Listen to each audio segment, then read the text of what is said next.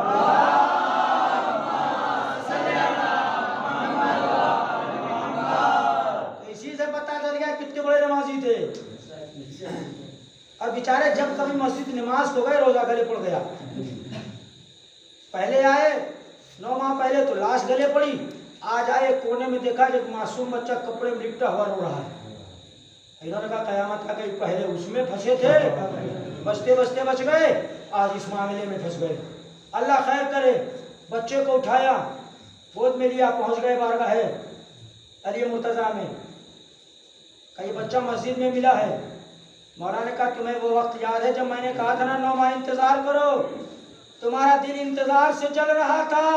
آج بھی ان کے ماننے والوں کا 12ویں کے انتظار سے دل جلا کرتا ہے. آج بھی وہ انتظار کے منکر ہیں, اس کے چاہنے والے ماننے والے. کہا تھا نا انتظار کرنا. کہاں؟ اب انتظار پورا ہونے کی منزل آ چکی ہے. انتظار ختم ہو جائے گا. اچھا یہ معصوم بچہ کیا بیان کرے گا, کیا کہے گا, کیسے انتظار پورا ہوگا, اور اس مقتول کے قاتل کا کیسے پتہ چلے گا؟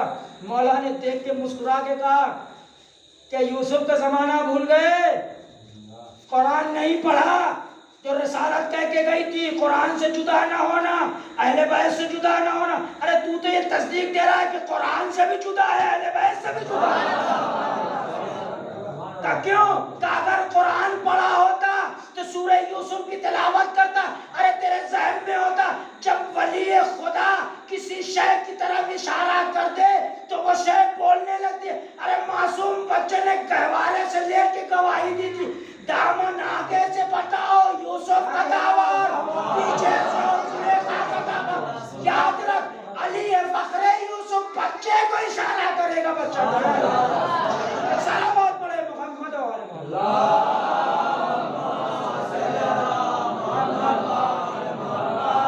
بیچارے نے سن لیے. کیوں؟ سنتا وہی ہے جس کے پاس علم نہ ہو. کہ ٹھیک ہے, کہ نہیں گھبراؤ نہیں, یہ بچہ ہی اصل قاتل تک پہنچائے گا جو اس کا اس مقتول کا قاتل ہوگا. ٹھیک ہے, پہلے 9 مہینے انتظار کر لیا تھا, کچھ دن اور صحیح, مجبوری ہے, کرنا ہی پڑے گا. مولانا نے کہا دائی کو بلایا جائے جس کے حوالے یہ بچہ کیا جائے. انصار سے دائی بلائی گئی. وہی مولانا نے اس کے حوالے کیا کہ تمہیں بیت المال سے ہر ماہ کا رقم تم تک پہنچا دی جائے گی, جو تمہاری اجرت ہوگی, اس بچے کا خیال رکھنا ہے. لبیک, حاضر ہوں, میں یہ نوکری انجام دوں گی. بچے کو لے کے چلی گئی. عید کا چاند قریب آیا. مولانا نے کہا دائی کو بلایا جائے. دائی بلائی گئی. کیا حکم ہے؟ وصی رسول کا حکم یہ ہے کہ اس بچے کو کل صبح میں غسل دے کر اچھے لباس کو پہنا کے خوشبو لگا کے تیار کرنا ہے, اور عیدگاہ کی طرف لے کے جانا ہے. کہ کس لیے؟ کہ جب عیدگاہ کی طرف لے کے جائے گی, ارے اس کی جو حقیقی ماں ہوگی اس سے ملنے آئے گی.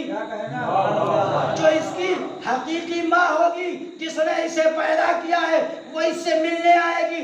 تیرا کام یہ ہے کہ اس کی ماں کو پکڑ کر میری بارگاہ میں حاضر کرنا ہے. کہ چشم, قبول ہے ساری باتیں, یہی عمل انجام دیا جائے گا. بچے کو نہلایا, دھلایا, تیار کیا, عیدگاہ کی طرف چلی. چند قدم چلی تھی کہ پیچھے سے آواز آئی, اے زن, اے عورت رک جا. اب یہ خاتون دائی رکی, پیچھے پلٹ کے دیکھا کہ خاتون برقعے میں چلی آ رہی. جیسے ہی آ کے پہنچنے کے بعد اس نے بچے کو آغوش سے لیا, پیار کرنا شروع کیا. دائی نے ہاتھ کو پکڑا. اب وہ زن بے ساختہ کہتی ہے میرے ہاتھ کو چھوڑ دے, تجھے مال و اسباب دوں گی.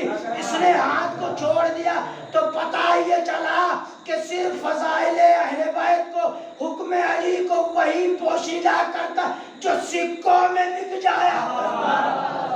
سلوات پڑھے بجل محمد و آل محمد.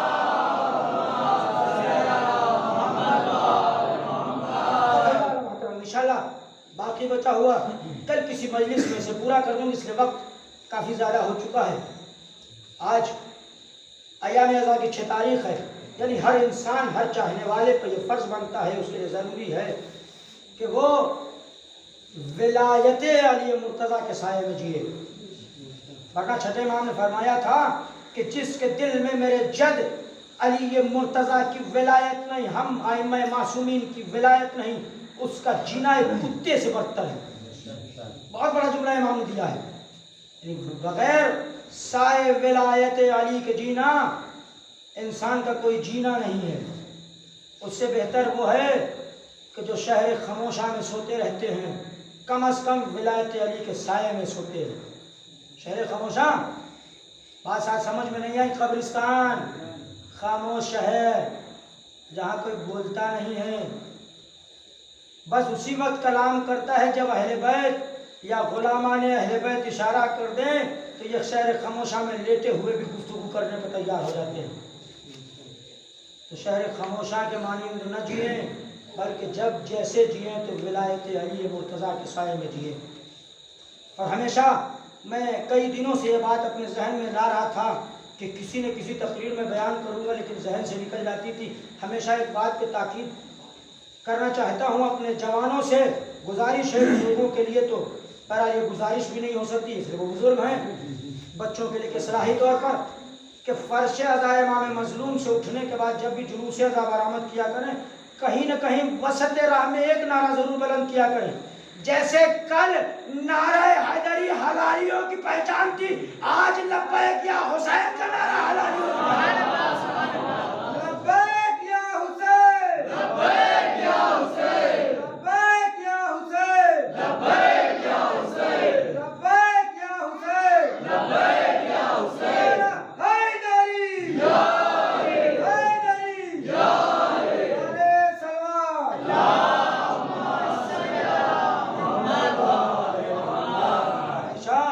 یہ نعرہ ضرور دہرایا کریں، ضرور لگایا کریں۔ کوشش کریں کہ جو گھر میں چھوٹے بچے ہیں ان کو یہ نعرہ گھر میں سکھایا کریں کہ بیٹا جیسے کل سکھاتے تھے کہ بیٹا کہو نعرہ حیدری یا علی، آج سکھاؤ میرے لال کہو لبیک یا حسین۔ کیوں؟ آپ تمنا زہرا ہو، دعائے زہرا ہو، آپ خلق ہی اسی لیے کیا گیا ہے کہ آپ آل محمد کے غم میں شریک ہوں، بھیا کریں، روئیں۔ آج ایام ازا کی 6 تاریخ ہمارے درمیان سے گزر گئی، جس میں ہم اور آپ یہاں جمع ہوئے ہیں ایک طویل جوان لال کا پرسا اس کی ضعیف ماں کو پیش کرنے کے لیے۔ ہر ماں کربلا والی ماں نہیں، کربلا والی ماؤں کی عظمت الگ ہے، ان کی عظمت تک ہماری مائیں نہیں پہنچ سکتی، ان کی کنیزوں کی مثال بھی ہماری مائیں نہیں ہیں، لیکن ہمارے معاشرے میں، معاشرے کی جو مائیں ہیں، ہماری مائیں، جب بیٹا 18 برس کا ہو جاتا ہے نا تو ماں بھری ہوئی نظروں سے بیٹے کے چہرے پر نظر نہیں ڈالتی۔ کیوں؟ کہیں میرے لال کو میری ہی نظر نہ لگ جائے۔ کربلا میں جب یہ کلیل جوان ماں کی خدمت میں پہنچا، ماں اکبر آیا ہے، ماں نے ایک نظر چہرے اکبر پر ڈالی، نظر کو جھکا لیا۔ ماں کیا بات ہے میرے لال، 18 برس کے بعد دیکھا ہے، دل یہ کہتا ہے کہ میری نظر تجھے نہ لگ جائے۔ میں کہوں گا اے لیلا، ارے تیری نظر نہ بلکہ ظالموں کی ایسی نظر لگے گی کہ اکبر جیسے جوان کے سینے پر برچھی کیا نہیں ہو۔ اجرکم اللہ، اجرکم اللہ، خدا تمہاری آوازوں پر رحمت نازل فرمائے، اللہ تمہیں ہر مشکل سے نجات دے، پروردگار تمہارے جوان بیٹے اللہ انہیں آباد و شاد رکھے، جو جوان اولاد کی دولت سے محروم ہے پروردگار اس حسین کی کلیل جوان کے صدقے میں انہیں اولاد ضرور عطا کرنا۔ اولاد کا غم والدین کے لیے سب سے بڑا غم ہوتا ہے۔ اگر انسان کے کئی وقتوں میں کھانے کو نہ ملے انسان برداشت کر کے لے جائے گا، انسان کبھی غمگین نہیں ہوگا، لیکن انسان کی جس کی اولاد نہیں ہوتی ہے، اگر کوئی انسان بھی اسے کہہ دیتا ہے کہ بے اولاد آ جا رہا ہے تو اس انسان کے جگر پر خنجر چلتے ہیں۔ ہائے رے لیلا، 18 برس والا ہے۔ زینب نے ماں کے خیمے میں آیا، اماں اکبر آیا۔ ماں نے بیٹے کی چہرے کی طرف دیکھا، میرے لال اکبر بیٹھ جاؤ۔ اکبر بیٹھ گئے۔ روایت کہتی ہے ام لیلا نے اکبر کے سر کو اپنے زانوں پر رکھا. میری طرف دیکھیے کہ ماں اپنے لال سے جب برسوں کے بعد ملتی ہے نا تو اس میں ایک عجب کیفیت پائی جاتی ہے. کبھی رخسار کا بوسہ دیتی ہے, کبھی گالوں کو چومتی ہے, کبھی پیشانی کا بوسہ دیتی ہے. لیکن کربلا میں عجب منظر نظر میں آیا, عجب چیز دیکھنے میں آئی. لیلا نے اکبر کے سر کو زانوں پر رکھا, کبھی رخسار کا بوسہ دیا, کبھی لبوں کا بوسہ دیا, کبھی پیشانی کا دیا, کبھی کہتی ہے اکبر ارے سینے کے بٹن کھول, تیرے سینے کا بوسہ اجر کو ملا اللہ خدا کوئی غم نہ دے. اکبر میرے لال ذرا سینے کے بٹن کھول, ماتے سینے کا بوسہ. اماں کیوں اے میرے لال, کل کربلا کے تختے زہرا یہی سینہ رسول ہوگا, ظالم کی برچی کی علی. اللہ خدا کوئی غم نہ دے سوائے غم سید الشہداء. جوان تو پرسہ پیش کر رہے حسین کو, ایسا پرسہ پیش کرنا کہ شہزادی فرش عزا سے اٹھے تو آواز دے پروردگارا ان جوانوں کے شہباد شہادت میرے اکبر کا پرسہ پیش کر رہے ہیں. ایسے گریا کیجئے گا. ماں بیٹے کا بوسہ دے رہی ہے, کبھی بالوں میں انگلیاں پھرا رہی ہے, کبھی رخسار پہ بوسہ دے رہی ہے. بوسہ دیتے دیتے لیلا ایک بارگی اٹھی, زمین سے بلند ہوئی شہر, زمین سے اٹھی. اکبر پریشان, ماں کیا بات ہے؟ میرے لال میرے قلم تمہیں ایک چیز دکھانا چاہتی ہوں جو لیلا کی پوری زندگی کا سرمایہ ہے. اکبر قریب ہے, اماں کیا بات ہے؟ کہ میرے لال وہ صندوق لے کے, کہا اماں کا اسے لے کے آئے. صندوق اکبر لے کے آئے. لیلا نے صندوق کھولا, پیراہن نکالنا شروع کیے. 1 برس کے بچے کا پیراہن, 2 برس کے بچے کا پیراہن. روایت کہتی ہے لیلا پیراہن نکالتی گئی. اکبر جوان بیٹا ماں کے پہلو میں بیٹھ کے پیراہنوں کو دیکھ رہا, اماں یہ کس لیے؟ کہ میرے لال یہ تیرے 1 سال ہونے پر میں نے تیار کیا تھا. میرے لال جب تو 2 برس کا ہوا تب یہ لیلا نے پیراہن بنایا. میرے لال جب تو 3 برس کا ہوا لیلا نے یہ پیراہن تیار کیا. روایت کہتی ہے ماں پیراہن کو نکالتی رہی, جوان دیکھتا رہا. آخر میں ایک پیراہن لیلا نے نکالا جو ایک 18 برس کی کڑیل جوان کا لباس ہوا کرتا.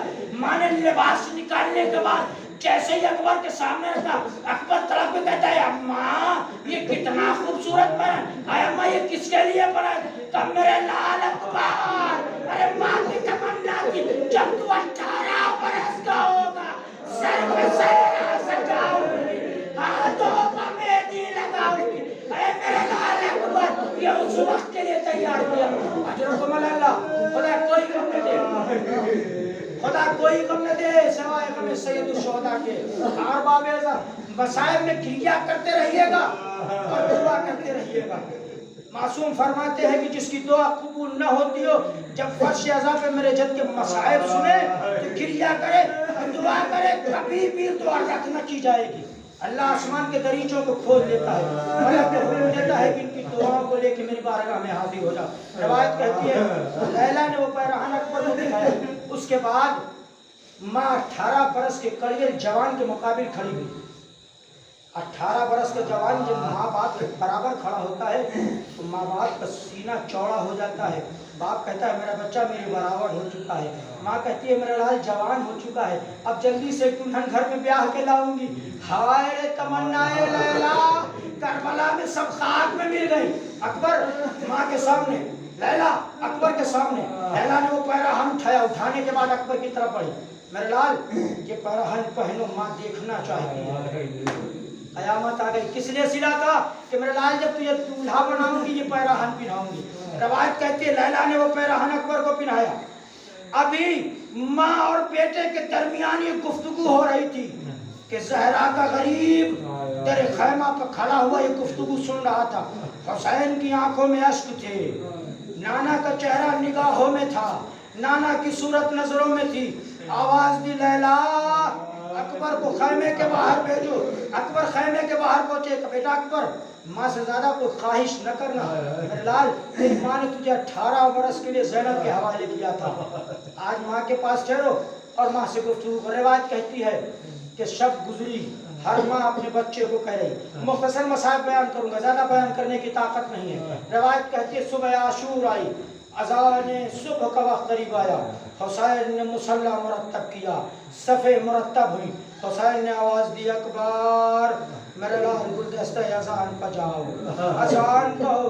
روایت کہتی ہم شکل پیغمبر گلدستہ اذان پہ پہنچے۔ شب صبح عاشور ہمارے یہاں چیزیں نہیں، لیکن باہر اکثر جگہوں بھی چیزیں پائی جاتی کہ صبح عاشور میں ایک اذان دلائی جاتی ہے، اذان صبح سے ہٹ کے، جس اذان پہ خطیب مسائل بیان کرتا ہے، مؤذن اذان کہتا ہے، اکبر کے چاہنے والے جوان گریا کرتے ہیں۔ اکبر گلدستہ اذان پہ گئے، ہاتھوں کو اٹھایا، صدا بلند کی، اللہ اکبر۔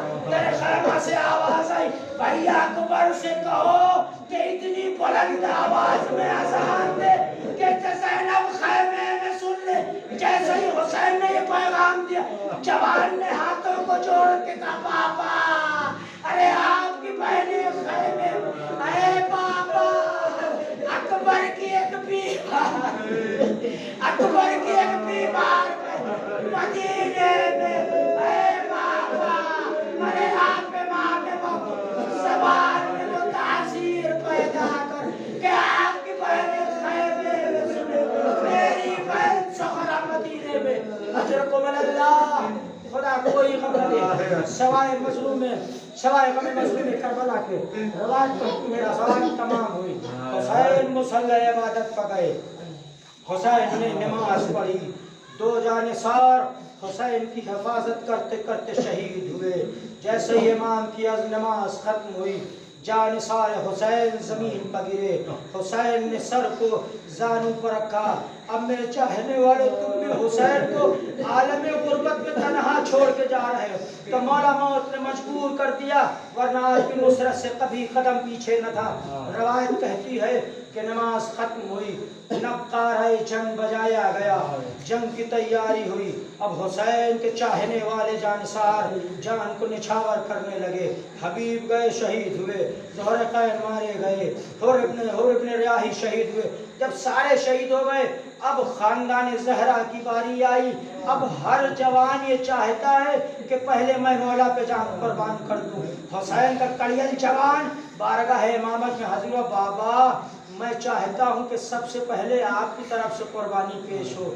اکبر کو رضائے جنگ ملی، ماں نے رخصت کیا، اکبر رخصت ہوئے، میدان قتال کی طرف چلے۔ امام مظلوم کربلا حمید ابن مسلم کہتا ہے کہ میری نگاہوں نے دیکھا اکبر کی سواری آگے آگے تھی، حسین کمر کو تھام کے کہتے تھے یا علی یا علی یا علی اکبرا۔ اکبر نے پلٹ کے دیکھا، بابا کیا بات ہے؟ کہ میرے لال جب تک سامنے رہے مڑ مڑ کے دیکھتے رہے، کہ بابا آپ رخصت کر چکے تھے، کہ میرے لال کاش کہ تم صاحب اولاد ہوتے تو تمہاری سمجھ میں آتا کہ اولاد کی الفت کیا ہوتی ہے۔ روایت کہتی ہے اکبر میدان میں پہنچے، جنگ شروع کی، اکبر جنگ کرتے کرتے نرغہ یادا میں گھرے، زہرا کا چاند فرس ذوالجناح سے زمین کی طرف چلا، آواز دی بابا اکبر کا سلام آخر قبول ہو۔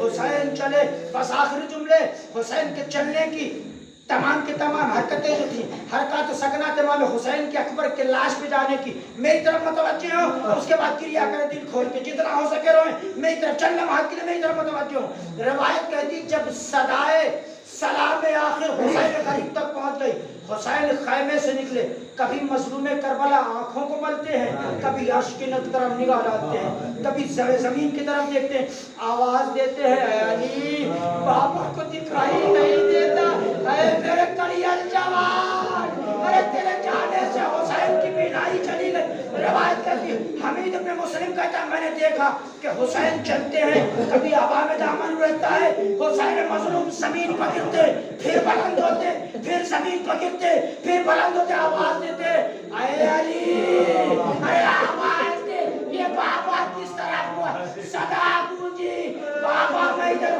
حسین لاش اکبر کو پہنچے۔ آخر جملے ایک بہن بھائی کی محبت، اللہ تمہاری بہنوں کو آباد و شاد رکھے۔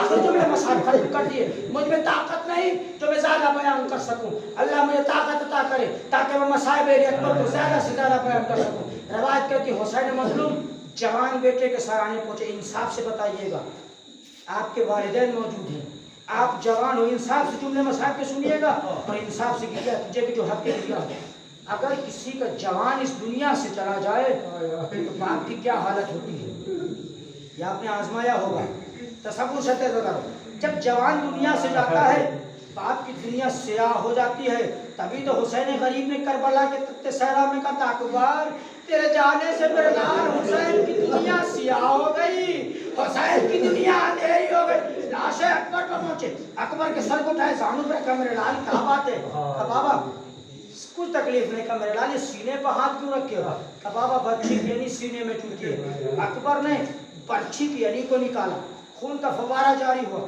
بس ہزاروں دو جملے مصائب کے۔ جناب صغرا کے حوالے سن لیں، میں نے ابتدائی اول مجلس میں جملہ پڑھا تھا کہ جب اکبر مدینے سے رخصت ہوئے تھے تو صغرا نے کچھ مٹی جمع کی تھی، کہا تھا بھیا اکبر اس پہ قدم کے نشان بنا دو، صغرا اس کا دیدار کرتی رہے گی، صغرا اس کی زیارت کرتی رہے گی۔ آج جب اکبر وقت آخر باپ کے زانوں پہ ہیں، حسین سے پوچھا میرے لال کوئی وصیت ہے؟ کہا بابا ایک خواہش ہے کہ دل چاہتا ہے کہ بہن کی تمنا تو میں نہیں کر سکا، آخری وقت بہن کا دیدار کر لوں۔ حسین نے دو انگلیوں کو اٹھایا، زمین کربلا بلند ہوئی، سبا کی زمین پست ہوئی، مدینے کی زمین بلند ہوئی۔ کہا میرے لال مدینے کی زمین بلند ہو گئی، دیکھ اکبر۔ اب اکبر نے چاروں طرف نظریں دوڑائی، کہا بابا کچھ نظر نہیں آیا۔ کہا صغرا نہیں ملی؟ کہا نہیں میرے لال کہیں نہیں بابا، صغرا بہن صغرا نظر آئی۔ حسین نے پھر کہا میرے لال ذرا محلے بنی ہاشم میں دیکھو۔ کہا بابا صغرا نظر نہیں آئی۔ آخر میں حسین نے کہا اکبر ذرا غور سے دیکھ، صغرا نظر آ جائے گی۔ اب کڑیل جوان نے جو ایک نظر اٹھا کے دیکھا تو کیا دیکھا؟ اسی خاک پر کو بڑا اپنے رخسار کو رکھ کے کہہ رہے اے بھائی اکبر، ارے وعدہ وفا نہ کیا، صغرا انتظار کر، حسین نے آواز دی اے میرے لال، ارے یہ تیری بہن کا بابا میری بہن سے کا سہارا نہیں دیتی۔